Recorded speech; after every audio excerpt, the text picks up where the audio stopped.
Welcome to my channel. Once upon a time, in a village called Jamnagar, there lived a couple named Raghavir and Janki. They had a son named Shyam, who worked in a big IT company. Living with them was Ram, the son of Raghavir's childhood friend. Ram had lost his parents in a tragic accident when he was very young. Since he had no relatives, Raghavir brought him home and raised him like his own son. Ram never felt the absence of parents. Shyam and Ram shared a deep bond like real brothers. Ram so had a big showroom of his own, and both young men were doing well in life. Raghuvir's widowed sister, Radha, whom everyone called Bua, also lived with them. She played an important role in the household, and everyone respected her decisions. One day, Radha said to Raghavir, "Brother, don't you think it's time to get your sons married?" Raghavir was a modern man and never wanted to pressure his children into marriage.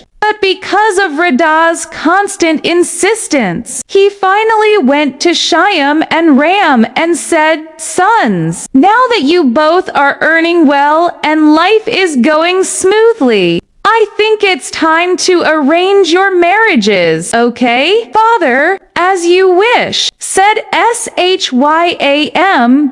Ram also replied, "Uncle, you are like my father and my God. You have every right to decide about my life. But since Shyam is older than me, let's arrange his wedding first. And then mine." Shyam laughed. "You are 1 year younger than me, and already trying to escape by pushing me ahead." They both joked with each other, and Raghuvar smiled at their bond. He agreed to find brides for both within the same year. Days passed, and Raghuvar started showing Shyam photos of possible brides. One day, Shyam said nervously, "Father, there is something I want to tell you." Ram encouraged him, "If you are in love, brother, don't be afraid. Just say it." Shyam finally said, "Father, I love a girl named Meera. I want to marry only her." Radhabua got angry. "What is this nonsense? How can you say such a thing? A girl who dares to choose her own husband cannot be good." Shyam pleaded, "Please, Bua, just meet her once." But Radha refused. Later, Raghuvar comforted Shyam. "Don't mind your Bua's words. She is very traditional. Bring Meera home once. I will meet her happily," Shyam told Meera. And soon their marriage was arranged in the traditional way. Wedding was celebrated with great joy, and everyone was happy. After the wedding, Radha reminded Shyam, "The most important ritual is still left. You and Meera must visit our family. That is for blessings." They decided to go the next morning, but early the next day, Shyam received an urgent call from his office. He told his father,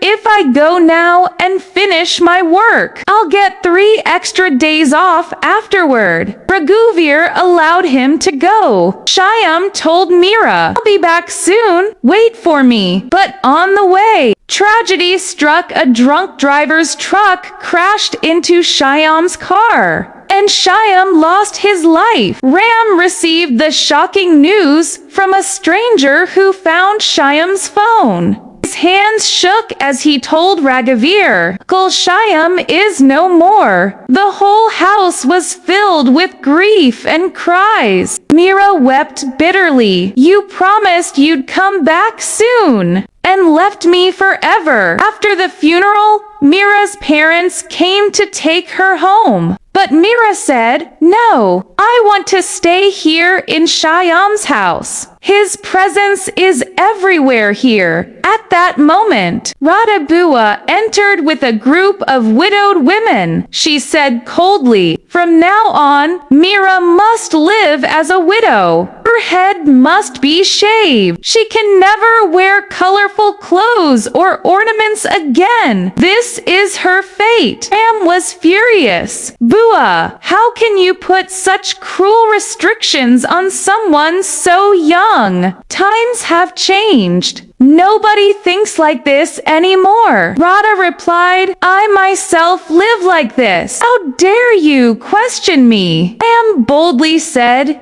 "If a woman wears sinjor vermilion on her forehead, she is not called a widow.